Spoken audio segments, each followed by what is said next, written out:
একটা জিনিস রেকর্ড করে সেটা এডিট করে আপলোড দিতে আমার এত টাইম লাগে। তো যাই হোক, এটা হচ্ছে ঈদের 2nd দিনের মানে ভিডিও। কোনো বিশেষ কোনো ভ্লগ না। আসলে 2nd দিনে তেমন কোনো ঘোরাঘুরি হয়নি। সেখানে সেই দিনে হচ্ছে একটা টি ডেট করি। টি ডেটই বলা যায়। হাসব্যান্ড ওয়াইফ কাপল তো ডেটই তো হইল নাকি? তো যাই হোক, এইজন্য হচ্ছে বের হই। সেদিন আবার মানে বাচ্চা সাথে ছিল না। তাহলে তো একদম ডেটের মতোই হইল নাকি? তো যাই হোক, তো ঈদের 2nd দিন রাতে হচ্ছে বের হই। যথেষ্ট রাত হয়েছিল মেবি, জানি না ঠিক কয়টা বাজে, হয়তো 10টার মতো বাজে, 10টা-11টা।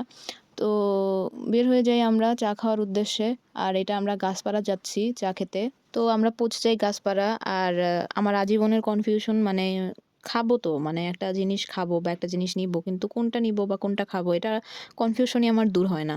তো ছোটবেলায় যখন দোকানে যাইতাম কোনো কিছু খাওয়ার জন্য, তখন মানে খুঁজেই পাইতাম না কি নিবো। চিপস নিবো, চকলেট নিবো নাকি বান নিবো, মানে কনফিউশনই শেষ হইতো না আমার। তো এই জায়গায়ও ঠিক সেম হয়েছে আমার সাথে, মানে কোন চাটা নিবো, মটকা, মালাই নাকি। আর তাছাড়াও এখানের হচ্ছে চায়ে দেখলাম যে মানে একটু মেনুটা চেঞ্জ করছে।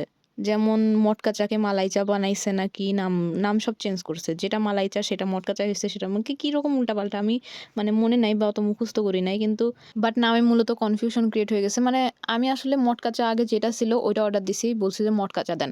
এখন যখন চাটা দিছে তখন দেখি এটা মালাই চা। পরে বলতেছি মালাই চা চাই নাই, মটকা চা চাইছি। পরে বলতেছে যে মালাই চা আগে যেটা ছিল ওইটার নামই এখন মটকা চা হইছে, তাই মটকা চা চাইলে এখন ওইটাই পাবেন। মানে কনফিউশন। তারপরে বললাম যে আগের যেটা মটকা ছিল সেটার এখন কি নাম হইছে? পরে বালু চা না কি চা বানাইছে। এখন আগের যে মটকা চা ছিল ওইটা চাইতে গেলে বালু চা বলে অর্ডার করতে হবে, তাহলেই আমরা ওই টেস্টটা পাবো। তো এই তো কনফিউশন। আমার এখানের এই চাটা ভালো লাগে না। তারপরেও কি এখন খাওয়া লাগবে, অর্ডার দিয়ে দিছি। আমার হাসব্যান্ডই ভালো করছে, একটা শরবত নিছে। তো ওইটার মেনুতে কোনো চেঞ্জ নাই। একদম যা চাইছে ঠিক তাই পাইছে। তো এই তো খাওয়া-দাওয়া শেষে এখন বাসায় চলে যাচ্ছি। So that's it. Thanks for watching. Bye, by.